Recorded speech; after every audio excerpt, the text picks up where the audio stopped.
আজকের ঘটনার নাম শ্মশানের বাঁশির শব্দ।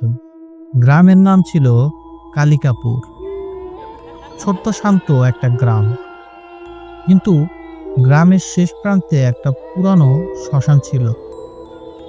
সেই শ্মশানের পাশে একটা বট গাছ। মানুষ বলতো সূর্য ডোবার পর ওদিকে গেলে আর ফেরত আসা যায় না। গ্রামের এক যুবক, নাম রাশেদ, সাহসী ছেলে, এসব ভূতের গল্প বিশ্বাস করতো না। একদিন বন্ধুদের সাথে বাজি ধরল, আজ রাত 12টায় আমি শ্মশানে গিয়ে বট গাছের নিচে দাঁড়িয়ে বাঁশি বাজিয়ে আসব।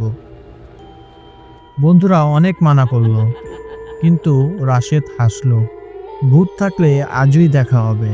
এখন রাত 12টা, চারপাশ নিস্তব্ধ, শুধু ঝিঝি পোকার শব্দ।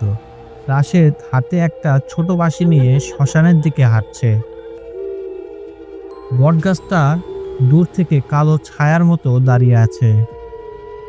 হঠাৎ ঠান্ডা বাতাস বইতে লাগলো। মনে হচ্ছিল কেউ যেন পিছন থেকে তাকিয়ে আছে। রাশেদ সাহস করে বটগাছের নিচে দাঁড়ালো, বাঁশিতে ফু দিল। শব্দটা শেষ হতেই হঠাৎ ওই একই বাঁশির শব্দ আবার শোনা গেল। কিন্তু রাশেদ তো আর ফু দেয়নি। তার হাত কাঁপতে লাগলো। ধীরে ধীরে সে পিছনে তাকালো। পিছনে তাকিয়ে যা দেখলো, বট গাছের ডালে সাদা কাপড় পরা এক বৃদ্ধ বসে আছে। চোখ দুটো লাল, মুখে অদ্ভুত হাসি। বৃদ্ধ ধীরে ধীরে বলল, তুই আমাকে ডাকলি, আমি চলে এলাম।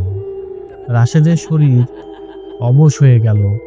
সে দৌড় দিতে চাইল, কিন্তু পা নড়ছে না।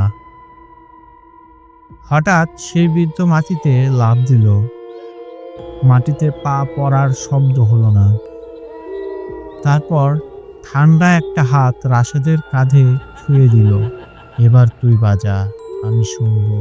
পরের দিন সকালে গ্রামবাসী শ্মশানের পাশে রাশেদের বাঁশি পরে থাকতে দেখল। রাশেদ আর নেই, তবে মাঝরাতে এখনো কেউ কেউ বলে বট গাছের নিচ থেকে 2টা বাঁশির শব্দ ভেসে আসে, আর একটা অন্য কারো।